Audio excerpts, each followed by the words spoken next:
अगली अहम खबर का जींद में सीएम सैनी के विरोध की कोशिशें की गई है। पुलिस ने किसानों को धरना स्थल पर ही रोक दिया गया, लेकिन जीत जाने पर अड़े किसानों ने जमकर नारेबाजी की। मांगे पूरी ना होने तक विरोध करते रहेंगे, ये कहा है किसानों ने। आपको बता दें कि किसान एमएसपी और खराब फसल पर मुआवजे की मांग कर रहे हैं। तो ये बड़ी खबर, जहां पर जींद में सीएम सैनी के विरोध की कोशिशें किसानों द्वारा की गई है। हम आपको तस्वीरें दिखा रहे हैं। हालांकि जो धरना स्थल पर जब किसान इकट्ठे हुए थे, पुलिस ने उन्हें तभी ही रोक लिया था और जींद जाने की जिद जो किसान कर रहे थे, उसके बाद वहीं पर उन्होंने सरकार के खिलाफ नारेबाजी करनी शुरू कर दी। आपको बता दें कि रोहतक से जो बीजेपी प्रत्याशी है डॉक्टर अरविंद शर्मा, उनका भी विरोध किया गया था। हिसार से बीजेपी प्रत्याशी रणजीत चौटाला, उनका भी विरोध किया गया है किसानों द्वारा। और पूर्व डिप्टी सीएम दुष्यंत चौटाला का भी किसानों द्वारा विरोध किया गया है। तो लगातार हरियाणा में जो है नेताओं का विरोध किया जा रहा है, अलग अलग पार्टी के नेताओं का यहाँ पे विरोध किया जा रहा है। और जींद में सीएम सैनी के विरोध की कोशिशें की गई। एमएसपी और खराब फसल पर मुआवजे की मांग किसान कर रहे हैं, लेकिन धरना स्थल पर ही किसानों को जो है पुलिस ने रोक दिया। लेकिन उन किसानों ने साफ कहा है कि जब तक हमारी मांगे नहीं मानी जाती, हम विरोध करते रहेंगे।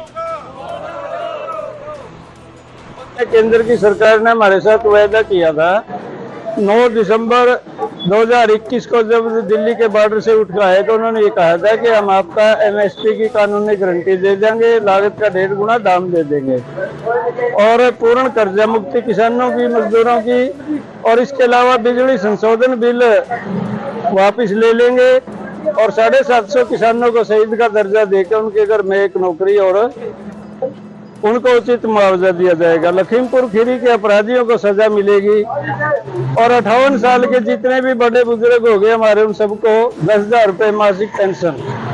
लेकिन केंद्र सरकार ने वायदा खिलाफी की है। 30 मार्च को उचाना के अंदर हरियाणा का मुख्यमंत्री आया था और यहाँ पर 16 महीने से धरने पर बैठे हुए किसान, मजदूर, आम जनता उसको ज्ञापन देना चाहती थी, लेकिन हमारा ज्ञापन नहीं लिया गया।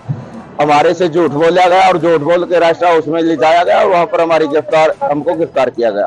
तो उसी के विरोध में आज मुख्यमंत्री जींद में आना चाहता है, तो हम जींद जाएंगे और मुख्यमंत्री का विरोध करेंगे। अन्यथा मुख्यमंत्री हमारा ज्ञापन ले, हमारी मांगों पर संज्ञान लेकर इनको पूरा करवाने का काम करे, और नहीं तो हम मुख्यमंत्री का विरोध करेंगे और जरूरत पड़ी तो हम काले झंडे दिखाने का भी काम करेंगे।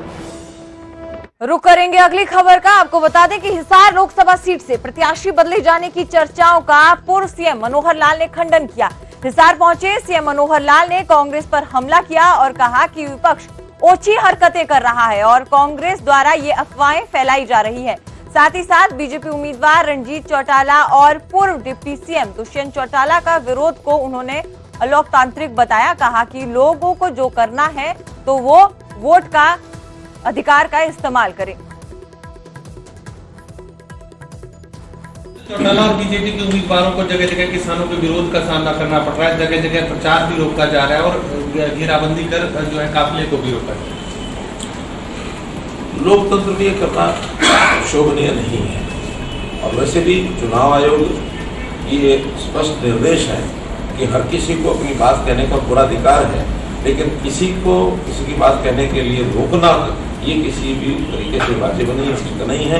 इस ओर निश्चित रूप से चुनाव आयोग ध्यान कर रहा होगा और जरूर चुनाव आयोग के निर्देश के हिसाब से प्रशासन काम करेगा कि किसी को अपनी बात कहने के लिए रोकना नहीं है। अधिकार है मत देने का, मत प्राप्त करने का, जिसको अपनी बात कहनी है। ये एक ऐसा अवसर होता है कि खुल करके अपनी बात अपने मत के द्वारा कहे।